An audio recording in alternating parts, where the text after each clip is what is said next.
So this shiur is l'refuah shlema, Gisa bat Chinka, Reizel bat Rivka, Shlomo ben Adina, Yonatan ben Rachel, Yonatan ben Leah, Eliyahu, Yeshua ben Leah, Leah bat Galagula. All right, that's a very, you learn things, you do things every day. All right, so the question is like this. What is the order of things to do? You know, getting married, getting a job, getting married. What is the thing to do? How do you go about it? Learning Torah, getting married, getting a job. So I want to try to offer you something a little different, maybe a different look. The Rambam writes, a person should build a house, then he should marry a woman. Right? So, how do we fulfill this? I mean, we go to Yeshiva, we learn Torah, in our cult of VFA, we get married, and then we continue learning Torah, and then maybe we find a job, maybe the girl finds a job. It seems like we have it wrong. And I'm going to tell you, we don't have it wrong. We don't have it wrong. Why is that?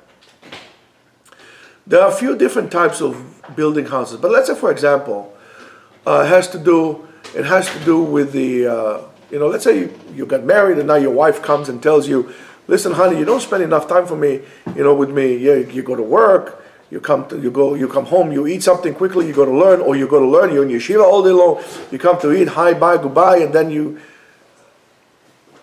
this is not right. So I'm going to ask you a question. Imagine you live like in the good old days, in terms of that. Or like Michael says, some of the good old days, or whatever, some of those, whatever. And you really need to build your house, your physical house. You're taking your 2x4s and the lumber and whatever it is or your stones and you're building. Would your wife tell you, oh honey, you need to spend some time with me. Could you please stop building the house and come and talk to me? She would never do that. And you would say, what are you talking about?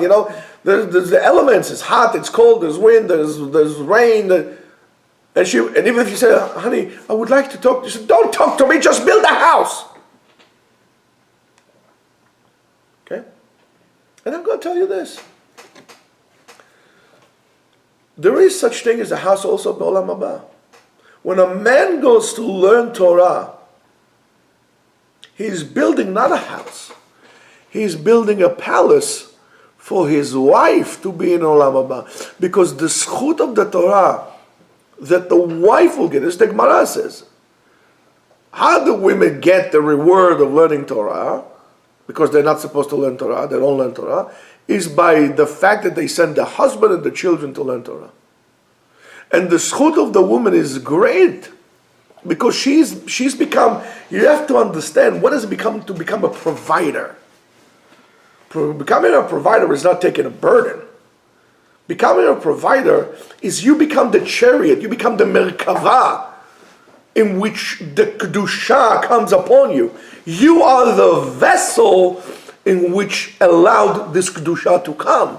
The reward of a woman who sends and encourages a husband to learn Torah could be greater than the actual husband in learning, because she's the vehicle that allowed him to do so. He's building her a palace in Olam Haba. If he's building her a palace in Olam Haba, if she is smart, she's not going to tell him, listen, come and talk to me. Here, I'm building your building. Not a house, a palace I'm building in Olam Haba. So Eshet Chayil is the one who sits in a tent and sends a husband to learn Torah. Because she understands what does it mean. Learn Torah, going to learn Torah is not leaving you alone and ignoring you. It's dedicating everything that I could for you. Of course, the husband has to learn Torah and not schmooze with his fellow Talmidim there. He has to actually be Moser Nefesh to learn Torah. He has to understand that he cannot take advantage of the fact that his wife is Moser Nefesh. He has to be Moser Nefesh as well. But she's the one who is mochelet on that. Because really the husband should be mefarnes his wife.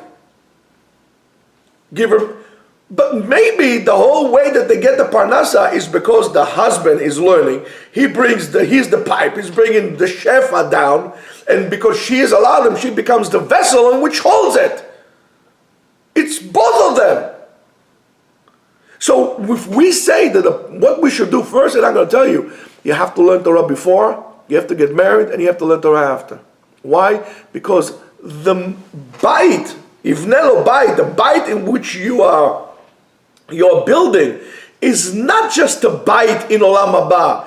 Also, Be'olam Hazeh, your house is going to be the Bait Shel Halacha, Bait Shel Torah, Beit Vad LeChachamim. In your house, there should be a place where people would sit down and learn Torah, and the voice of Torah is heard all day long. Yeah.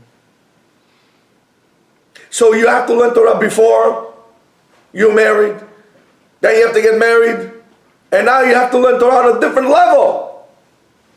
Before you learn Torah, because there was, in order to get a good shidduch, you learn Torah, you want to be metakin yourself. So that's mishor zeh shelo lishma. After you got married, now you have to learn lishma. Now you have to learn lishma on a different level. Now you have to learn lishma b'mesirut nefesh, with the complete dedication. Because you can say, I'm so smart, I can learn the whole choshen mishpat. I might as well go become a lawyer. But if you're so smart and become choshen mishpat, if you were really that smart, you would not become a lawyer. You'll understand that the tikkun comes through that.